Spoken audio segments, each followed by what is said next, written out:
Finally, in this chapter, we're talking about content and image generation. I understand there is a temptation to get started immediately, but let me first cover what you have to understand to get started the most effective way and get the results you are looking for.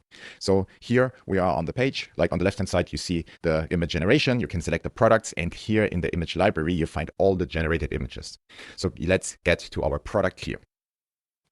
On the top, you have the overview about the product with some detailed information. When we scroll down, you see the score from the image audit, and we always want to get from a decent amount to the top 10%. So it's all about conversion rate optimization and making more sales. And below, you see the strategy. The whole strategy is always based on data because beautiful images only don't convert. So I will cover this whole section in the next video about content strategy.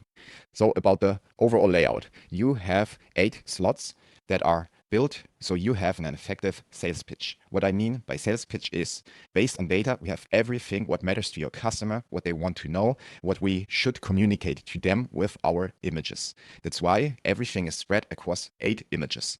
Means you have the customer has a mental buying checklist, and when looking for products, they want to check off each individual thing that they have in their head. And we at Scalable prepared everything for you based on data to check off everything that's needed.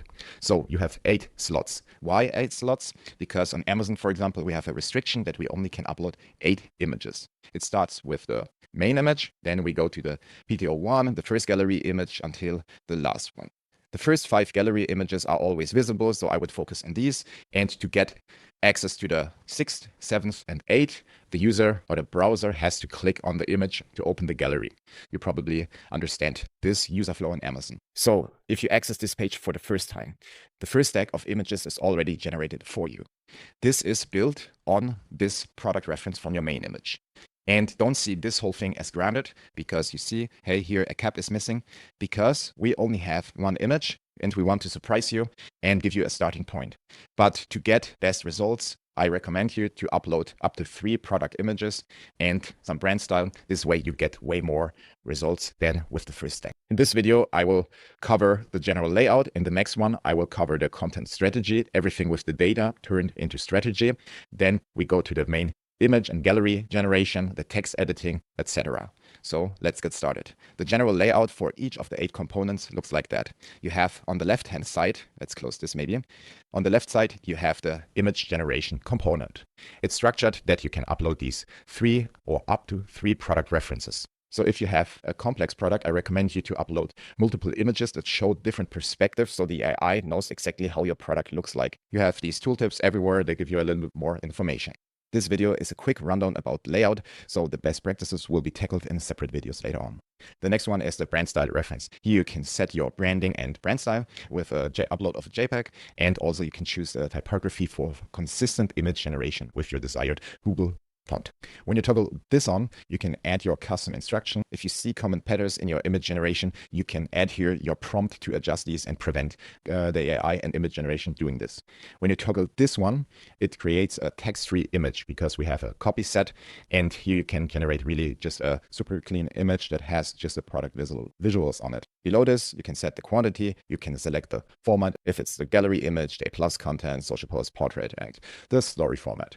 So the last one is the resolution, and we have 1K, 2K, and 4K. And just a side note, 4K is way too much for digital content as Amazon listing images or social posts. So I would go with 1 or 2K. And also we have here an upscaler. So all about this. Why is this button deactivated? Because you have to first upload a product reference. As mentioned, upload the best one you can and multiple if possible. Let's first click here on text. You have 2 areas, the text editor and the typography. So in the first one, you see in the green one, this is used for your image generation. So before you get started with image generation, go ahead, check the version. You can go there and click and edit it. Since we're here on the main image, you don't get an actual copy. You get main image optimization ideas and ways on how to improve and increase your click-through rate. So when you click here, you can edit it and add or remove certain things. Let's go maybe to a listing image and check this one here. So you always get a starting point because we have the data. We know what's important to your customers, and a good persuasive copy is built on the customer language. And this is what you actually get. A super straightforward, clean starting point about the things that matter to your customer and structured in a heading. Here, even no subheading is added. So you get the key benefits and the trust elements. you can create new version. This is the subheading, and save it. You see on the left-hand side, automatically it creates a new version. And this one, the green one, will always be used for image generation. So this is the starting point before you start with image generation. I know there is a temptation. Feel free to check out and read if this has no claims. It is on brand. It is exactly that what you're looking for. So feel free to adjust it and set it before you start with image generation. In the next one, you can set the typography. And one disclaimer, probably you know that AI got quite better with text and typography, but it's still not at 100%.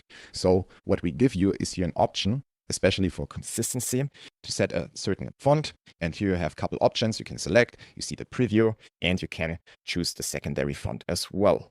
So you have the heading, subheading, callouts, and truss element, exactly the same as you see here. So when you have everything set, we have the right text variation, we have typography chosen. We can go back to the image generation, and actually, you see here, it's already pulsing. You can upload, for example, main image and some others. Let's go with this one. Upload it here, and this applies on the complete product level. This way, you are ready to generate the content you want to. So this was the main intro to the layout. In the next one, I will go more detailed in content generation and for different assets.